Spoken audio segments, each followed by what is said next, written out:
doing what's called a surrender experiment for the next indefinite period of my life, and I think you should too.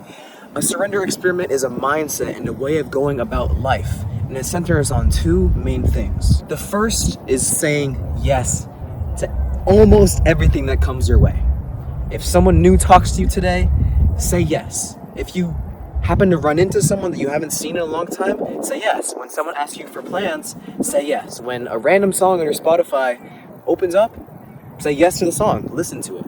No matter how big or small the situation is, whatever seems to enter your life, accept it. Say yes and then see how it unfolds. Now, I said almost everything because I made a YouTube community post kind of saying the same thing in a shorter form, and of course some people are going to be like, okay, when someone offers me crack, I'm going to say yes. Funny, but this is a real scenario because if I was doing the complete surrender experiment and I was just going to say yes to everything, I would end up smoking crack, and obviously not great. So only say yes to things that you know are absolutely not going to be bad for you. For example, I got invited to a party last week, which I already went to because I'm filming this in the future. I wasn't in the mood to party, and honestly, I wasn't going to go. Just didn't feel like I was going to have fun, wasn't in the right mindset for it. But then I was like, surrender experiment, a party isn't clearly going to be bad for me. Now, if I'm at the party, someone offers me alcohol, I'll turn it down because that's clearly bad for me. But saying yes to the party is part of the surrender experiment. Just use a little bit of judgment when you're trying to find out what to say yes to. Once we get rid of the crack, the drugs, the whatever, the really horrible things that you shouldn't say yes to, it leaves the complete 99% rest of life, which opens up a lot of doors in our lives. In the last 2 days alone since I started this experiment, there's just been so many things that seem to come to me, and I would have said no normally. I came home from the gym 2 days ago and my grandma was there and she was like, hi. I said hi to her and she was like, do you want to go in the pool? You know, normally after the gym, I'm kind of tired. I kind of want to be alone, take a nice shower. But then I was like, surrender experiment. Just gonna say yes. Went in the pool with my grandma. The next day, my friend asked me, hey Reece, do you want to go play pickleball? It was a school night and I wasn't sure. I was like, yeah, I want to get good sleep tonight, but I mean, surrender experiment. I said, yes, let's go play pickleball, bro. Because you never know what's going to happen in these scenarios. Because think about that. You never know what is going to happen if you do say yes. And then later that night, my mom asked me, hey Reece, do you want to walk the dogs? Again, normally I'm tired from pickleball. I want to just get ready for bed, but sure, mom, let's go walk the dogs. The question we should ask is, why do we say no to life so much? There was 3 things in the last 2 days which I would have just said no because I wasn't feeling it. How many things in our lives have we said no to just because don't feel like it? How many opportunities have we missed because we've said no? I would have missed out on family time, fun, and exercise if I wasn't doing this experiment. Now I want to talk to you about Michael A. Singer. He's the author of the book, The Surrender Experiment, where I'm getting this whole idea from. And he was just a normal college dude around age 22, married. This was the 70s, I guess they got married earlier there. I would like to get married at 22, off topic. But the book is the premise of him surrendering to life, saying yes to what comes up, and letting life take the steering wheel. The universe is billions of years old. We can't wrap our head around how big of a number that is, but it's freaking big. From things as big as a galaxy and stars that power the whole entire world and the universe, to things like the smallest cell that turn one cell into a human baby, or one tiny seed into a tree that is hundreds of feet tall. Life seems kind of perfect in the way that it works. Gravity always works. The sun always rises. The wind blows whether humans ask for it to blow or not. It will rain. The water cycle will happen regardless of if we want it to or not. The universe's laws and the way it works just seem to be perfect, don't they? Here's the issue. Everything we see around us is the manifestation of billions of years and millions of years of life doing its thing. And we are here for 70, 80, and we think that in our time, the universe needs to bend to my will because we think we're also special. And don't get me wrong, you are special, but not in that way. Things in our life don't go our way always. Probably more often than not, they don't go our way. But when they do go our way, we're happy. But when they don't, we're probably pretty miserable. And we don't like feeling miserable, so we try to make life conform to us, to our needs, to our wants. Here's the question Michael Singer proposed. Would nothing good really happen If I just let go, let life take the steering wheel, and instead of using my free will to try to bend life to what I want, what if I use my free will to instead participate in what's going on right here, right now, regardless of how it came to me? And so he did. He had a spiritual experience and decided, I'm going to finish my college classes and then I'm going to devote my whole life to spirituality. I'm not there yet. You might not be there yet, but I'm not trying to lose you because we can gain a lot from this mindset. Once he decided to let life handle things, things kind of changed in his life. Out of the blue, his friend asked him, Michael, have you ever been to Mexico? It's a really good place to spend some time. Michael ends up at a bookstore, practically trips over a book talking about a tour of Mexico. He goes to fill up gas in his car later that day. The final straw, a map of Mexico left on the steering wheel. On the gas pump. And he was off to Mexico. He had all the signs he needed. It was time to go to Mexico. When he told his friends and his family about his plans, they warned him. Mexico is very dangerous. You could get robbed or worse.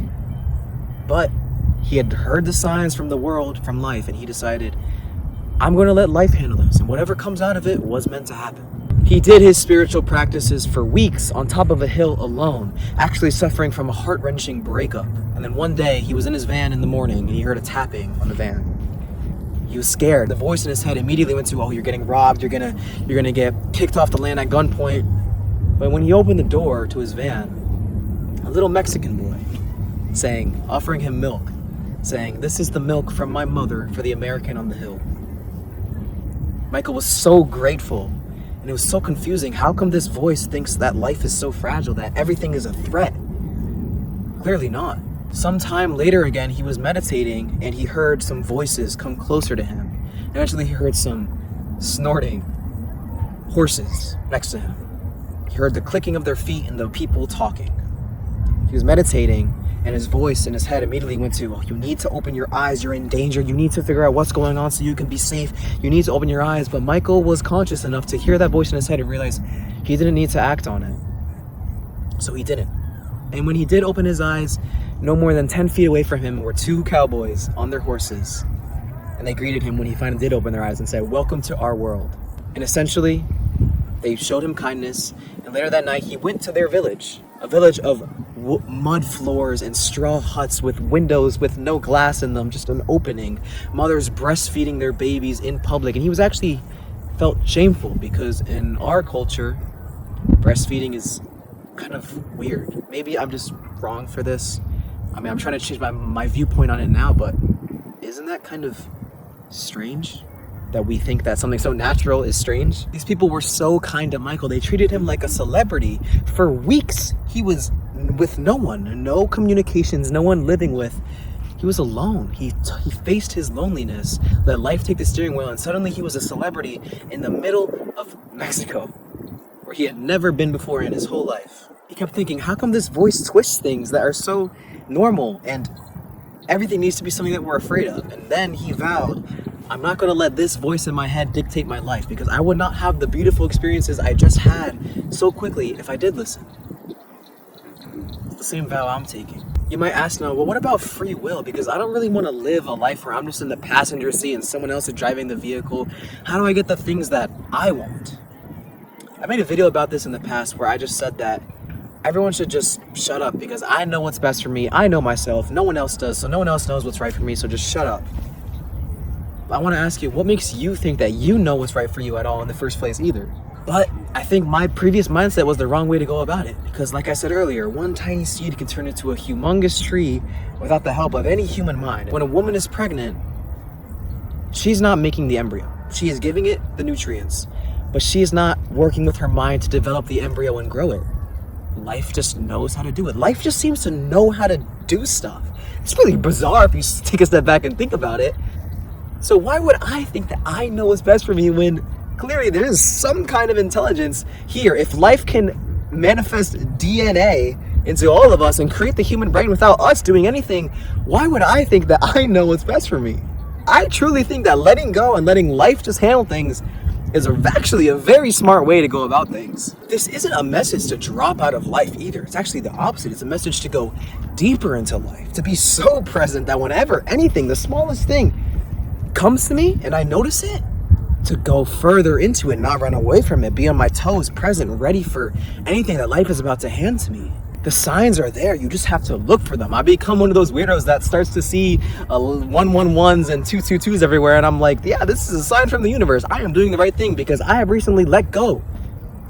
Let go of my steering wheel, let go of the ropes, someone else handle it. Because why the hell would I think that I know what's best for me? I tried to get my ex-girlfriend back. For those that don't know, me and my ex-girlfriend broke up around a month and a half ago, and I was fine, but recently I wanted her back, and I told her this, and she said, no, we need space, Reece, and it's best if we don't talk. Truly deep down, this is not what I want, but we need to also surrender to everything, regardless of if we want it or not, because if we're just surrendering to the things that seem good, that's not the surrender experiment. The surrender experiment is surrendering to everything, regardless of how good or bad they might seem right now. My mind instantly went to, no, she doesn't understand. She's not seeing it clearly. She's wrong. Obviously, we're supposed to be together. And from an outside point of view, I'm wrong. She's right. But in my mind, with my personal bias, I think I'm right. So I took away my personal bias. I took the signs of life that I'd been seeing, and I've surrendered to even the stuff that I don't want, not being with her, and it's time to nurse a broken heart. I've always had issues taking care of myself, kind of relying on someone else to do it, and she told me this, just like, you need to be alone, you need to learn how to love yourself, and I didn't want to hear any of that. I was just like, no, I want you, but I've dropped the steering wheel. It's in the universe's hands now, and I am so content with that. To leave you with one more message, life will get exciting if you decide to surrender. Every single morning now, before I get out of bed, or as soon as I can consciously remember, I ask myself, what can I say yes to in my life today? What can I surrender to today? Excited to see what life will bring me today. Excited to see who will talk to me today. Excited to see who I'll talk to today. Excited to see what I'll learn today. Completely not expecting it. Recall how earlier I would have just said no to pickleball, pool, and walking the dogs? Well, I spent time with my friend, my grandma, and my mom, and we ended up having conversations, all three of us, and I seemed to just learn something that I needed to hear at that moment. It's like something wanted me to learn that at that moment, and if I would have said no, it wouldn't have happened. So far, I've only got something positive out of saying yes to life. Nothing negative. But hey, this is an experiment after all. Maybe it won't work. I've only been doing it 2 weeks. I don't have enough profound knowledge to know if this is the right thing, and if you are more interested in this, read his book, because it's shocking the way he said life take the steering wheel, and life took the steering wheel, and it's an amazing story. I am just starting my story now, so I can't share with you any of the profound things that I've experienced yet. Try it for yourself.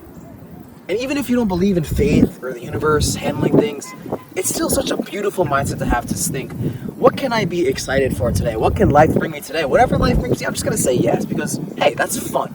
That is fun, and that's such a fun way to go about life. Try it. Try the surrender experiment. My coaching calls are the first link in the description. I sell one-time coaching and life coaching as well. Have a beautiful rest of your day. Say yes to life today. Go watch a beautiful, beautiful sunset. Bye.